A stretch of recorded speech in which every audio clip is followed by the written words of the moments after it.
그 틱나탄 선생님 법문 들을 때 2003년도에도 그랬고 또 2013년도에 오셨을 때도 그렇고 이렇게 이제 그 어디서든지 법문을 하시면은 여기 법자에 앉으시면은 뒤에 그 플레벨리지 성가 스님들이 쭉 한 20-30명이 둘러서서 나무 아가로비테스바라를 부르거나 또는 자비송을 한 15분 정도씩 20분 정도씩 이렇게 부르고 어떤 경우에는 한 30분 이상 부르는 경우도 있습니다.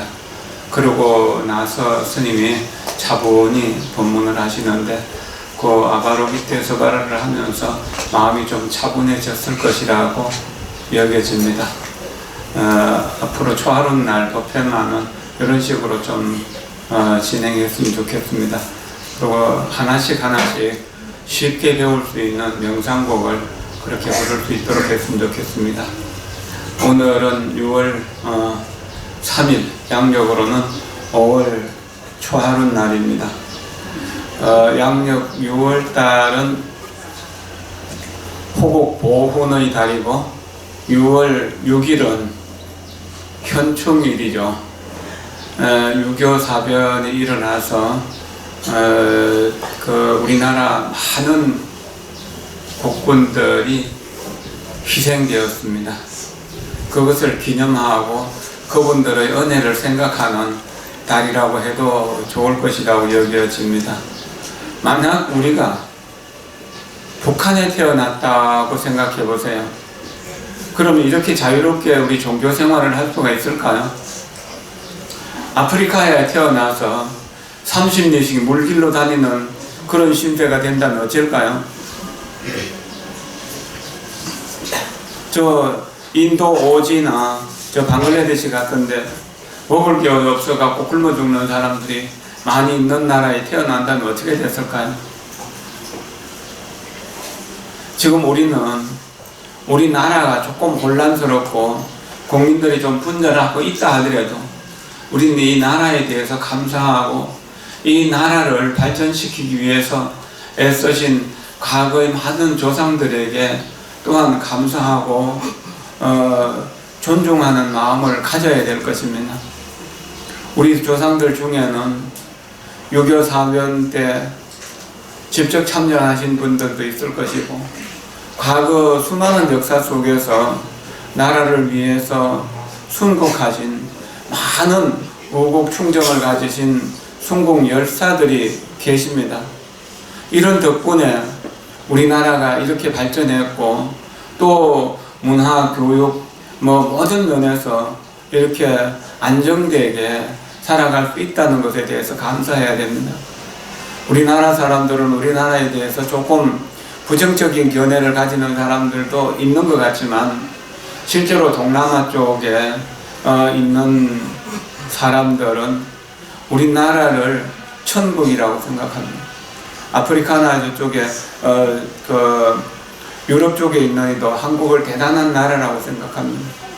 우리도 우리의 주인으로서 우리를 대단하게 생각하고 우리나라가 발전할 수 있는 방법에 대해서 꾸준히 생각하고 서로가 돕고 서로가 사랑하고 서로가 깊이 이해하고 조금 잘못된 것이 있더라도 용서하면서 보듬고 나라 발전을 위해서 또 이 나라가 우리가 살다가 후손들에게 물려줄 나라잖아. 후손들에게 부끄럽지 않은 나라로서 물려줄 수 있도록 그렇게 노력을 해야 될 것입니다. 이것은 우리 국민들이 갖는 모든 국민들이 갖는 그러한 어떤 마음이어야 될 것입니다.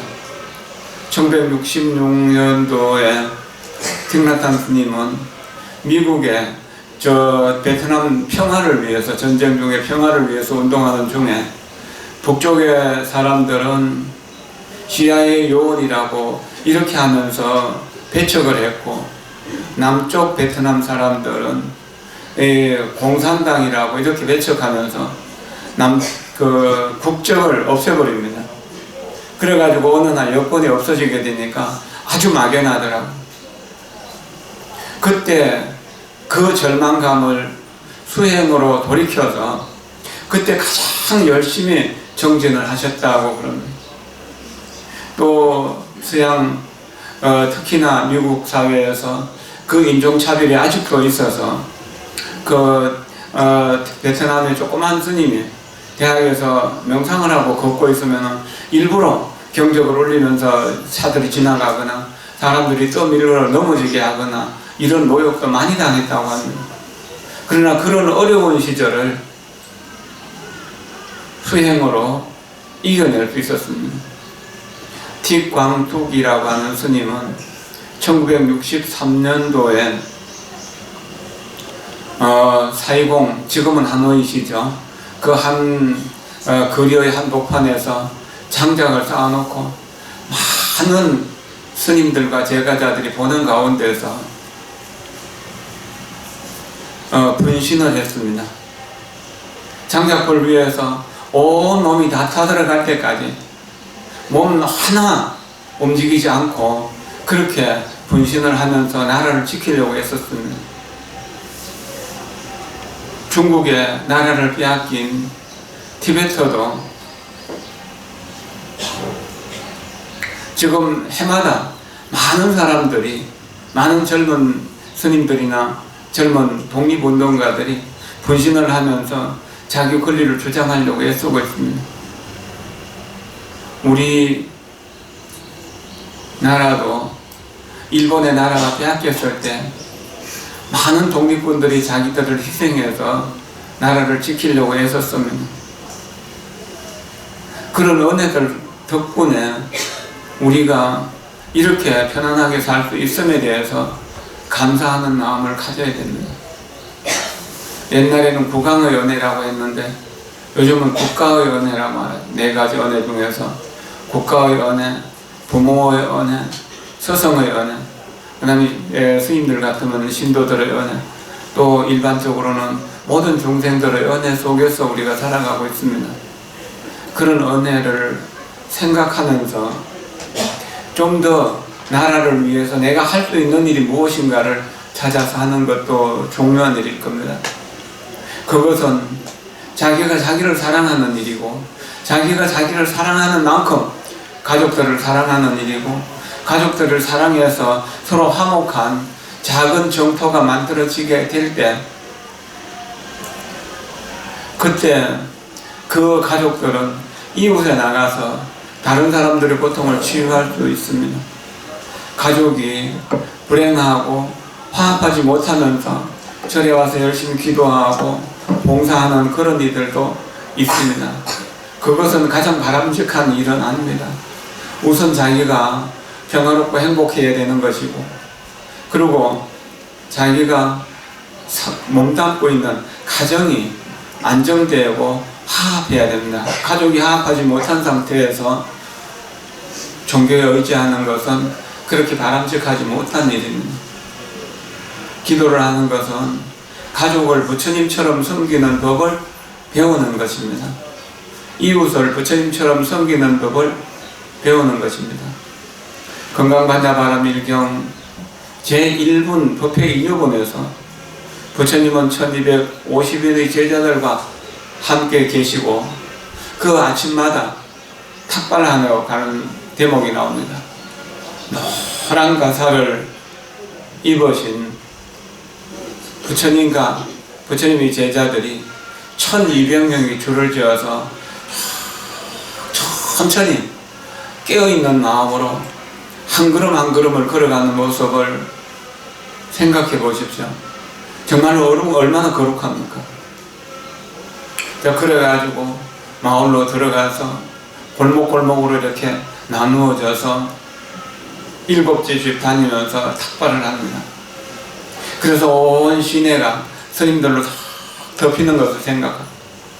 그리고 제가자들은 성부 이렇게 불자든 불자 아니든 상관없이 모두 다가 아침 일찍이 음식을 준비해가지고 수행자들을 위해서 음식을 이렇게 이제 집 앞에다가 차려놓고 오시는 분들에게 전부 차례대로 한 술씩 한 술씩 이렇게 봉양하는 모습, 지금도 미얀마에서나 태국에서 볼 수 있는 일들.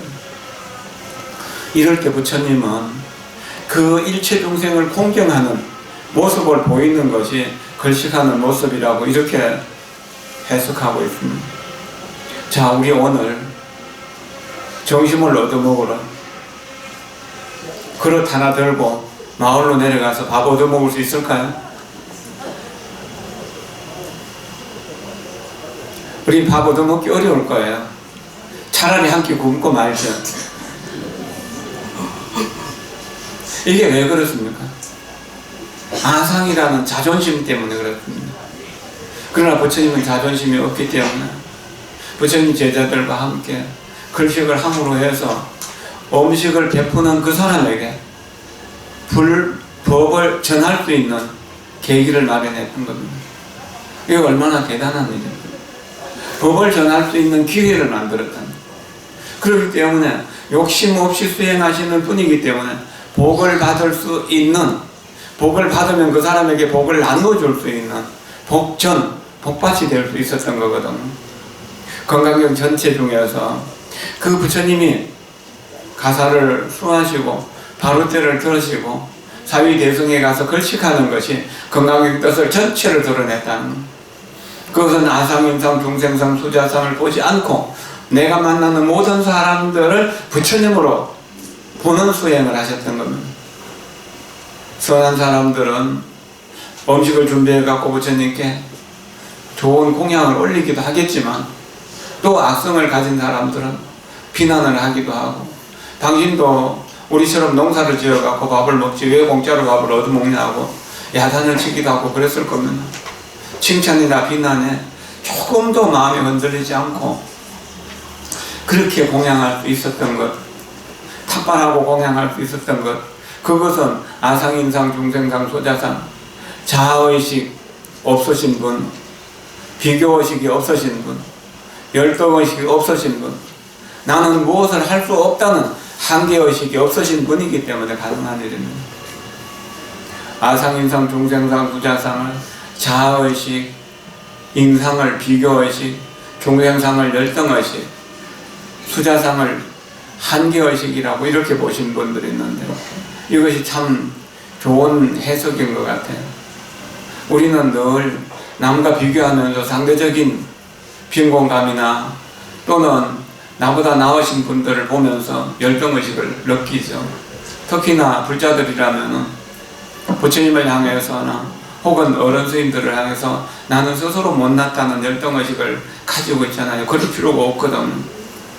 우리는 아직 깨닫지 못한 부처라고 한다면 부처님은 이미 깨달은 중생이다. 부처님의 마음과 우리 마음이 다르지 않다는 것, 그것을 생각해야 되거든. 경전에 보면 이런 말씀이 있습니다. 일정능제 천년함, 일지능제 만년우라고 하는, 등불 하나를 밝히면은 천년 동안의 어둠이 없어지게 되고 하나의 지혜를 깨닫게 되면은 만년 동안의 어리석음이 없어지게 된다. 천년 만년의 어둠, 어리석음도 등불을 하나 밝히고 우리의 수행에서 깨달음을 얻는다면은 능히 다 없을 수 있는 것이다라고 하셨습니다. 실제로 모를 때는 암담하다가도 알면은 너무 쉬운 거죠. 아는 사람은 너무 쉬운 것을 모르는 사람은 하루 종일 끙끙거려도 해결할 수가 없잖아요. 지혜로운 사람이 한 사람 있으면은 그 주변이 다 따뜻하고 밝아지게 되고 바른 길로 가게 됩니다. 그러나 어리석은 사람과 함께 하면은 캄캄한 밤중에 장님처럼 눈을 감고 가는 것과 같아서 하나도 분별할 수 없습니다. 부처님 지혜의 눈을 빌려서 세상을 보면은 이 세상 그대로가 부처님의 국토고 세상에 존재하는 모든 생명체가 다 부처님의 몸이라고 하셨습니다.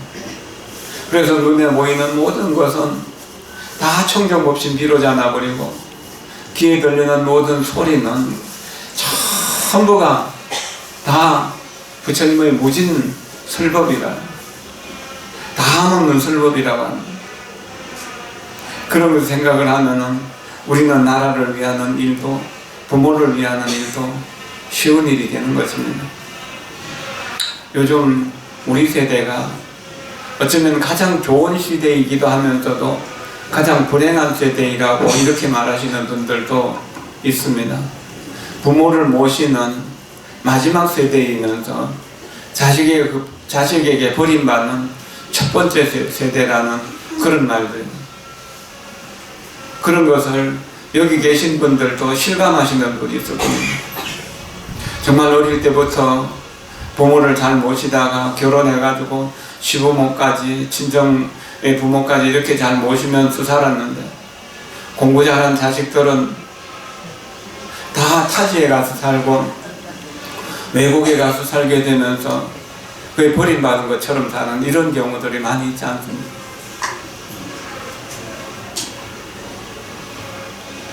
이런 시대가 어쩌면은 비극의 시대라고 이렇게 생각할 수도 있겠지만, 부처님 지혜의 눈을 가지고 본다면 이렇게 암담하고 어려운 시대가 가장 수행하기가 좋은 시대라고 합니다.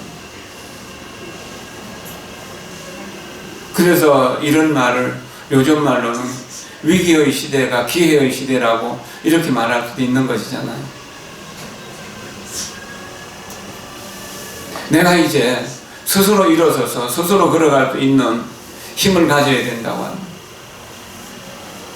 고려 시대 때 그 혼탁한 시대에 지혜의 등불을 밝히고 선정과 지혜의 길을 함께 수행하자고 정의결사 운동을 펼쳤던 보조국사 진울스님은 그 권수 정의결사는 자기가 지은 수행을 공부하자고 이렇게 권하는 글의 제일 첫 줄에다가 땅에서 넘어진다는 땅을 짚고 일어서라.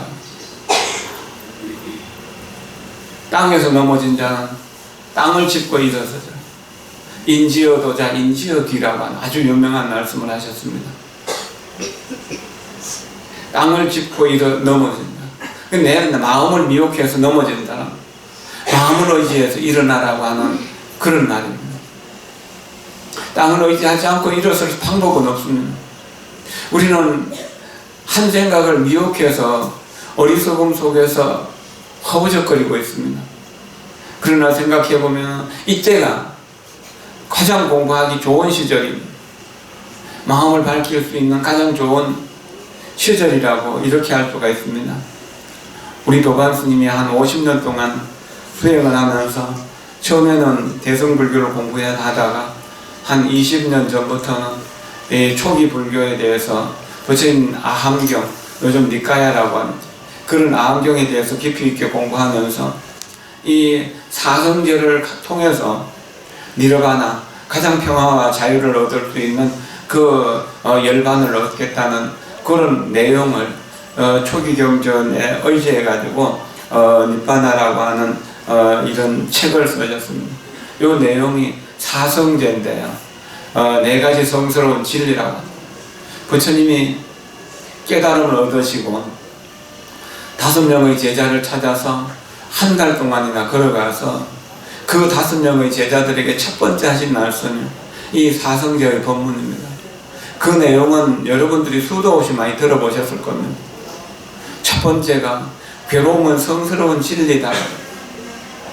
괴롭기 때문에 우리는 우리 자신을 볼 수 있고, 우리 자신을 보면은 괴로움의 원인이 무엇인가를 알 수 있다. 괴로움의 원인이 무엇인가를 알게 되면 그 원인을 변화시키게 됩니다. 그래서 괴로움의 원인을 성스러운 진리라고 했습니다. 집성계라고 이렇게 이야기합니다. 어느 날 차를 타고 가다가 차창 밖에 풍경이 계속 흐려서 잘 안 보여요. 그래서 차창이 더러워졌나 싶어갖고 차창을 닫고 또 닦아도 밖이 잘 안 보이는 거예요. 근데 옆에 사람은 멀쩡한데 왜 그러냐고. 그래서 나중에 이래도 안 되고 저래도 안 돼서 자기가 쓰고 있던 안경을 벗어서 닦아버립니까. 안경에 티가 있어서 잘 안 보였던 것이 얼룩졌던 거죠. 안경을 닦으니까 깨끗해 보이더라. 결국 세상의 모든 고통은 고통스럽게 보는 우리들의 얼룩진 안경이 문제일 수 있거든요. 안목이 병들었다는, 마음이 병들었다는, 어리석음에 병들었고, 탐욕에 병들었고, 교만에 병들었고, 분노에 병들었고, 의심에 병들었다라고 합니다.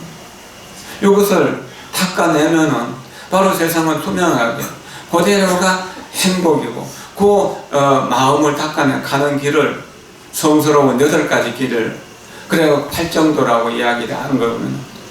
그래서 행복이 성스러운 진리, 행복으로 가는 길이 성스러운 진리라고. 고성제, 집성제는 괴로움의 반복입니다. 그러나 괴로움을 깊이 있게 관찰하면 괴로움 속에 행복이 들어있다. 행복 속에 괴로움이 들어있다. 틱나탄소의 본문 중에는 이런 이야기들이 수도 없이 나옵니다. 오늘도 부침 전에 꽃을 한아름 올리신 분이 있죠. 이렇게 꽃을 가만히 보면 참 아름답습니다. 그러나 저 꽃은 얼마나 가겠습니까? 화무 11호, 열흘 이상 붉은 꽃이 없다고 했잖아요. 언젠가는 시들게 되고, 시들면 어쩝니까? 쓰레기로 버리게 되잖아요. 그러나 쓰레기가 된다고 해서 서러워할 것이 없습니다. 우리가 어른들을 잘 모시는 시대에서 다시 자손들에게 버림받는 세대가 되었다 하더라도 서러워할 필요가 없습니다.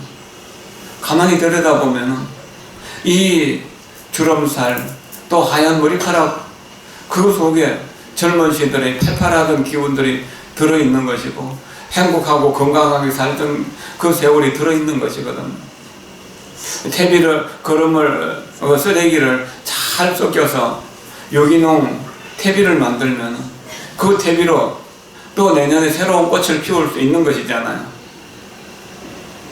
그리고 우리가 젊을 때부터 정말 당당하게 잘 살았다면 늙음도 즐길 수 있는 것이잖아요. 자식을 위해서 주름살이 늘었고, 자식을 위해서 머리카락이 백발이 되었다고 하더라도 서러워할 것이 없다는 겁니다. 내 양심에 부끄럽지 않게 제대로 잘 살았는데 무엇을 걱정할 것입니까?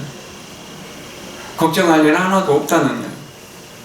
그저 늙음을 온전히 받아들이면 늙음과 내가 하나가 되고, 병과 내가 하나가 되고, 죽음과 내가 하나가 된다면 무슨 문제가 있습니까? 고통의 근원을 들여다보면 고통 속에 행복이 들어있습니다. 이것을 다시 다른 말로 생각해보면, 내가 내 자신을 자세히 들여다보면 내 자신 속에 나를 낳아주신 부모님, 부모님을 낳아주신 조부모, 또 조부모를 낳아주신 과거의 정조 고조로 해서 한없는 세월 동안에 나의 조상들이 되었던 그 조상들을 보게 될 것입니다. 조상들이 내 몸을 통해서 살고 있다는, 그리고 자연, 물과 땅과 바람과 태양, 이 모든 자연의 환경들이 조상들이 쓰다가 버리고 가신 것, 우리가 그대로 쓰다가 또한 자손들에게 돌려준다는 것. 그렇게 생각하면 나 속에 모든 조상과 자손이 들어있다는 이야기도 되고, 우주 전체가 다 들어있다는 이야기도 되는 것이거든요. 그럴 때 우리는 늙는 것이 괴로움이 아니고, 병드는 것이 괴로움이 아니다는 겁니다.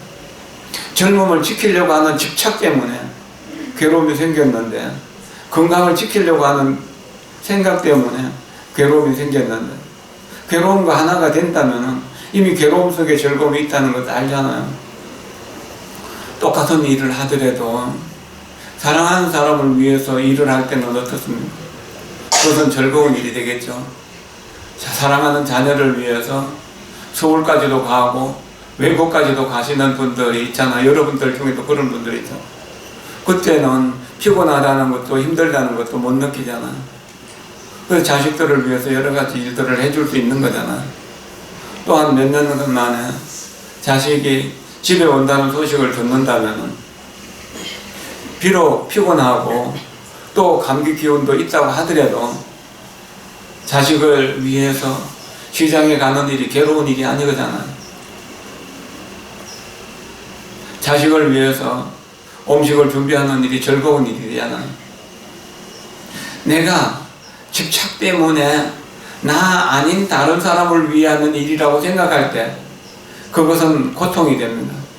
그러나 사랑을 품고 사랑으로 하는 일을 하면 우리는 그것은 즐거움이 됩니다. 똑같은 일이지만 그렇습니다. 부모가 자식의 똥을 치우는 일은 더럽다고 생각하지 않습니다. 더럽다고 생각하면 자식을 키워낼 수 없을 것입니다. 자식에게 젖을 먹이는 것도 부끄러운 일이 아닙니다.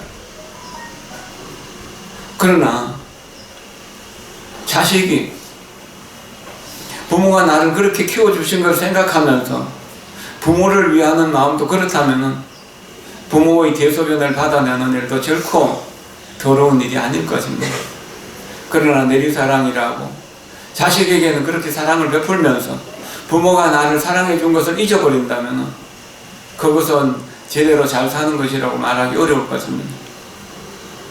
문제는 내가 지혜롭다면 모든 사람이 다 부처님처럼 존귀하신 분이라는 사실을 알고 사랑을 베풀어 줄 것입니다. 이것이 지혜의 눈으로 세상을 보는 것입니다. 지혜의 눈, 해안관시 지옥공이라 지혜의 눈으로 세상을 보면 지옥은 없다는 겁니다. 지옥은 비어있다는 겁니다. 모두가 다 부처님인데 부처님처럼 섬기는데 부처님처럼 귀하신 분들을 내가 모시는데 어떻게 어려운 일이 있겠습니까? 다만 내가 미워하고 원망하고 한할 때 하는 일은 지옥의 일처럼 다 힘들고 어렵잖아요. 그러니까 우리는 고집멸도 사성제를 생각하면서 어떻게 해야 됩니까? 모두를 존중과 사랑으로 대할 수 있어야 됩니다. 그러면 감사할 수 있어야 됩니다. 모두를 고마워하고 감사하게 될 때 어려움은 없어지는 것이거든요. 모든 생명을 부처님처럼 존귀하게 대하고 사랑하는 것, 이것이 부처님 법을 배우는 사람들이 해야 될 일입니다. 이렇게 서로 화목하게 공경하면서 다투지 않는다면 그것은 함께 복의 인연을 심어가는 일이 될 것입니다. 숨을 들여쉬면서 지금 여기가, 내쉬면서 극락정토다 하면서 호흡에 집중하십시오. 지금 여기가 극락정토다. 지금 여기가 극락정토다. 지금 여기가 극락정토다. 지금 여기가 극락정토다. 지금 여기가 극락정토다. 2003년도에 틱나탄 스님이 오셨을 때 그 해운대 달맞이 어떤 신도님 집에 2박 3일간 머물었습니다. 그때 그 어떤 경제력도 있고 사회적 지위도 있는 분이 정신공양을 청했는데 정신공양에 응하지 않고 오늘을 하루 쉬는 날이다 하면서 하루를 쉬셨습니다. 그리고 정신공양을 드시고 수행하러 나가자고 하면서 그 달맞이 숲길을 걸으면서 걷기 명상을 가르쳐 주셨는데 그때 가르쳐 주신 내용이 지금 여기가 극락정토다. 오른발을 디디면서 지금 여기가, 왼손을 디디면서 극락정토다. 그 지금 여기가 극락정토다를 가르쳐 주시고 그렇게 명상하다가 또 잠시 앉아서 명상하고 그렇게 시간을 얼마 동안 보낸 일이 있습니다.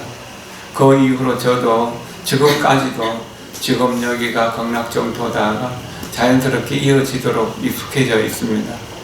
그렇게 생각한다면 극락세계에 내가 살고 있는데 내가 만난 모든 사람들이 그대로 부처님이고 내가 만난 모든 자연의 환경이 가장 귀한 것이 아니겠는가라고.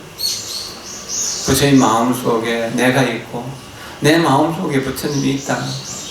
그러니 어떻게 우리가 정토에 사는 것이 아니겠는가라고 하는 거예요. 보호는 충성이라고 할 수 있습니다. 충성이라는 말은 중심을 잡고 가장 성실하게 살아간다는 그런 의미라고 이해해도 좋을 것입니다. 그렇게 한다면은 가정에서는 부모를 잘 모시게 되겠죠. 부모는 모든 것을 통해서 자식들에게 사랑을 부어줍니다.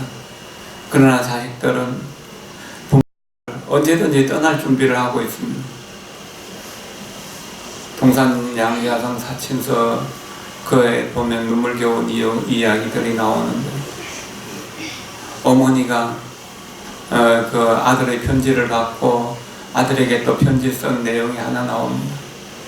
어릴 적부터 너는 정말로 총명한 아이였고 세상에 너가 태어남으로 해서 자랑거리였다.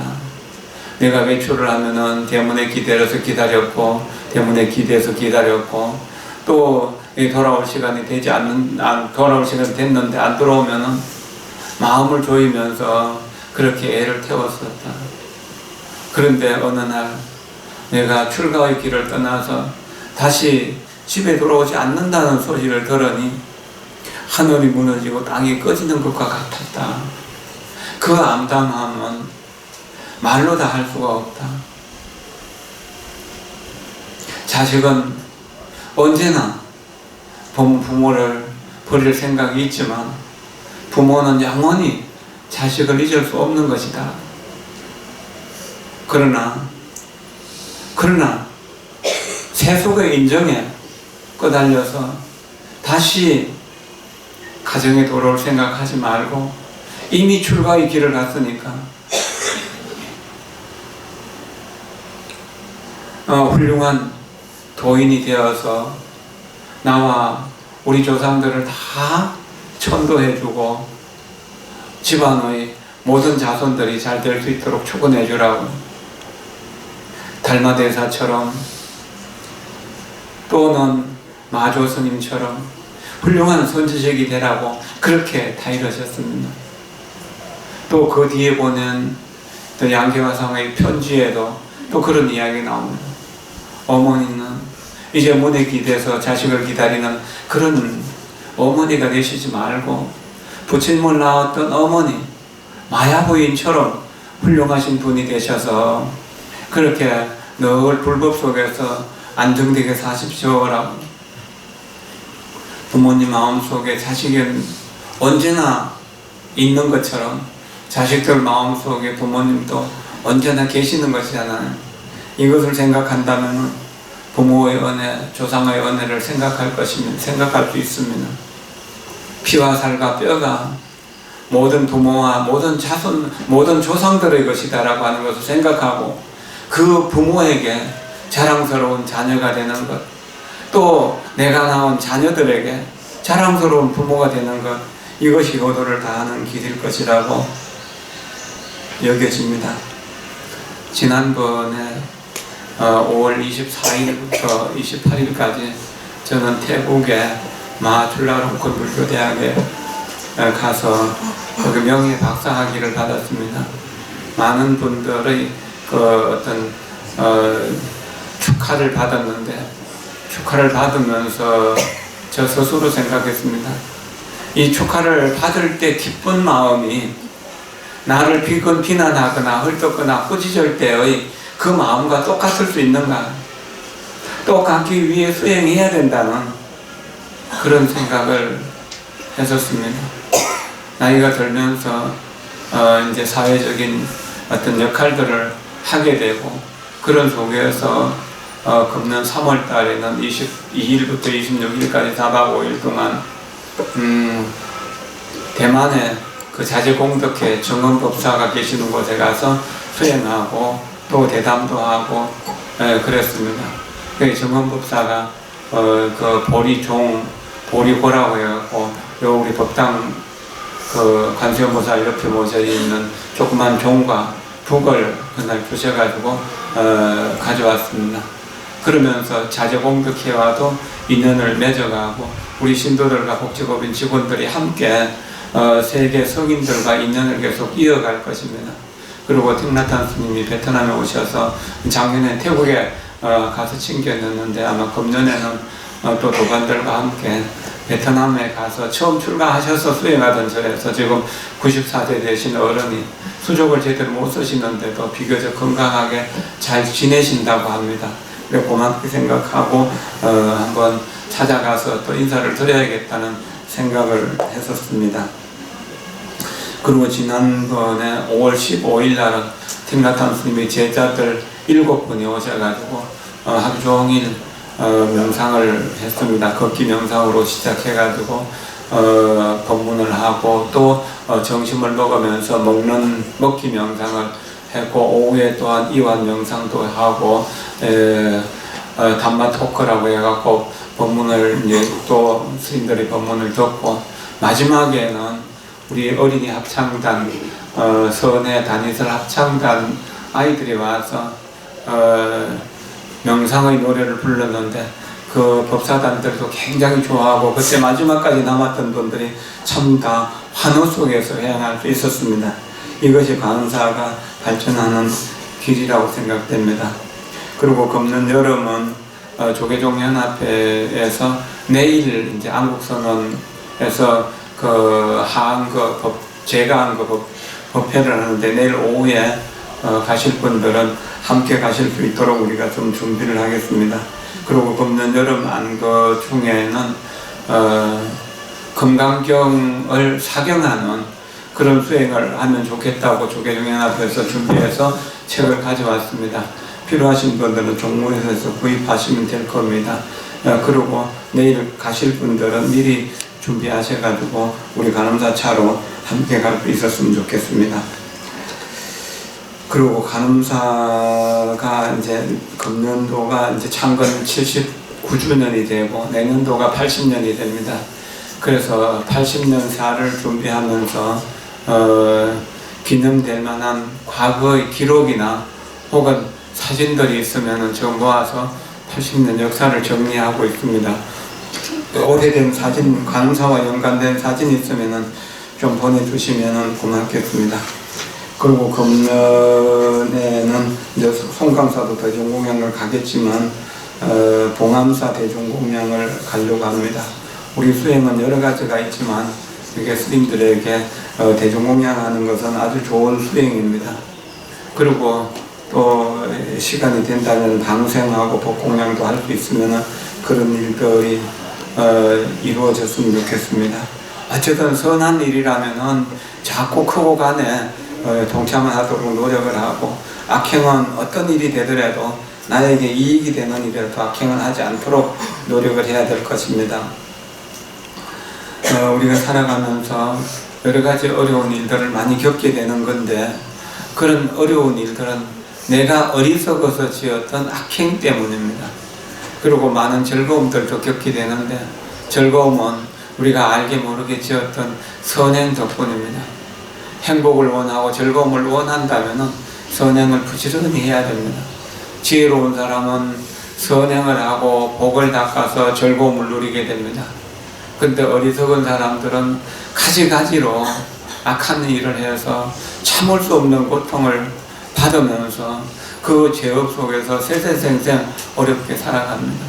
우리가 하나의 등불로 이 세상의 1000년 동안의 어둠을 밝히는 것처럼 하나의 지혜를 구해서 만급 동안 세상의 어리석은 사람들을 지혜롭게 변화시키는 수행을 해나가서 서로를 감사하고 존중하고 사랑하면서 서로 화목하게 지내고 다투지 않고 복의 인연을 쌓아가는 것, 이것이 불법을 수행하는 가장 중요한 일이라는 것을 생각해야 됩니다.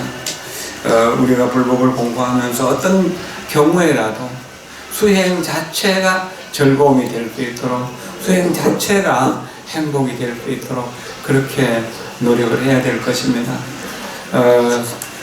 사성제를 생각하면서 고통 속에 행복이 있다는 것을 생각하면서 고통 그대로가 성스러운 교훈이라고 하는 것, 고통의 원인을 깊이 들여다보면 거기에 행복의 씨앗이 들어있다라고 하는 것, 그 행복의 씨앗을 가꾸면은 행복의 꽃이 피어난다는 이런 것들을 생각하시도록 해야 될 것입니다. 금년 여름에도 우란분절 49일 연가 기도를 합니다. 양력으로 6월 26일, 음력으로 5월 24일 간음제일 날 입제를 합니다. 우리 다른 절보다 하고 일찍 입제를 합니다. 그래서 만 49일간 기도를 하는 것이 됩니다. 그리고 봉암사로 대중공양을 가기로 했습니다. 봉암사는 우리 종단에서 정한 종립선언입니다. 그리고 봉암사는 아무나 들어갈 수 없는 곳입니다. 한 30여 년 전부터 봉암사는 그쪽에 이제 정부에서 국립공원으로 지정하려고 하는 것을 스님들이 산문을 막고 결사적으로 수행 도량을 지켰기 때문에 그때부터 지금까지 산문이 폐쇄되었는데 초파일 날 하루 그 산문을 열고 안거 중에 대중공양을 가시는 분들은 또한 들어갈 수 있습니다. 이번에 봉암사 대중공양에 많은 분들이 동참해 주셨으면 좋겠습니다. 그리고 이번 우란분절 때에도 많은 스님들이 차례대로 법문을 하시게 될 겁니다. 원통스님도 오시게 될 것이고 통도사 진각스님도 여기 와서 법문을 하실 것입니다. 그리고 그 도일스님이라든지 영광스님이라든지 다른 스님들에게 청해서 법문을 알뜰하게 갖고 가서 우리 영단에 봉안되는 모든 영가들은 극락세계 왕생할 수 있는 여러 가지 터전을 만들어 가려고 합니다. 그것을 좀 이렇게 생각해서 대중공양에도 함께하고 또 법사들을 모시면은 이렇게 이제 법사에게 여비를 좀 이렇게 드리는데 거기에도 동참을 좀 해주신다면은 좋은 일이 될 수 있을 것이고 또 법회가 원만해질 수 있을 것입니다. 그리고 대한불교 조계종에서 100만 원력 결제 불사라고 해가지고 바로 저금통을 만들어 가지고 배포합니다. 지금은 동보전 앞에서 법회가 마치면은 나누어 드릴 것입니다. 백중해양날까지 저금통에다가 동전을 모아 주시면은 총무원에 보내서 어떤 큰 불사를 해 나갈 수 있도록 그렇게 할 것입니다. 금년 이제 건강경 강의가 절반 넘어가서 끝초를 닫고 있는데 건강경 공부에도 동참하시고 화요일날 자비명상에도 동참해 주시면 좋겠습니다. 고통스러운 현상이 있으면은 고통을 해결하기 위한 이해를 위한 노력이 있습니다. 이것이 수행입니다. 이런 이해를 하게 되면 모든 존재가 존귀하다는 사실을 알게 됩니다. 그렇게 이해되었다면 우리는 사랑을 할 수밖에 없습니다. 사랑하면 자연스럽게 행복해지는 것이죠. 그래서 고통은 이해를 낳고 이해는 사랑을 낳고 사랑은 행복을 낳는 것입니다. 행복으로 인해서 온 세상이 다 행복으로 이렇게 변해가게 된다면 이 세상은 극락세계가 될 수 있을 것입니다. 사홍서원을 할 때 그 종생을 다 제도하겠다는 서원은 정성스러운 마음이어야 됩니다. 그리고 번뇌를 다 끊겠다는 마음은 바른 깨달음의 마음이어야 됩니다. 그리고 법문을 배우는 마음은 법문을 다 배우러 오리다 할 때 법문을 배우는 마음은 진실한 믿음의 마음, 신심이어야 됩니다. 그리고 불도를 이루어가는 불도무상서원성, 불도를 다 이루어오리다 할 때 진실한 마음이어야 됩니다. 성실하고 정직하고 신심이 갖추어지고 진실한 마음으로 사홍서원을 이렇게 한다면 그 사홍서원의 기운이 우리의 것이 될 수 있을 것입니다. 우란분절 기도가 관음제일부터 시작되어서 49일간 7일마다 목요일마다 제가 된다는 거 말씀드리고요. 그 다음에 제가 한 거는 건강경 사경으로 되는데 내일 안곡선은 4층 법당에서 우리 성합차로 함께 갈 거니까 같이 가도록 했으면 좋겠습니다. 안국선언 법당 선언과 또 그 홍법사 법당이 현대식 건물로서 부산에서 가장 크고 원만하게 잘 지어진 건물입니다. 건물을 한번 보고 법당 한번 참배하는 것도 큰 도움이 될 수 있을 것이라고 여겨집니다. 그리고 6월 21일 날 송감사 대종공양 가는 것도 봉암사 대종공양 가는 것도 동참해 주십시오. 음력으로는 5월 19일이 됩니다. 그리고 우량분절 49일 동안에 특별히 원하시는 분이 있다면 조상들의 은혜를 갚으실 분들은 설판으로 동참을 해 주셔도 좋겠습니다. 그리고 생축으로도 가족을 위해서 함께 기도를 하셨어도 좋겠고요.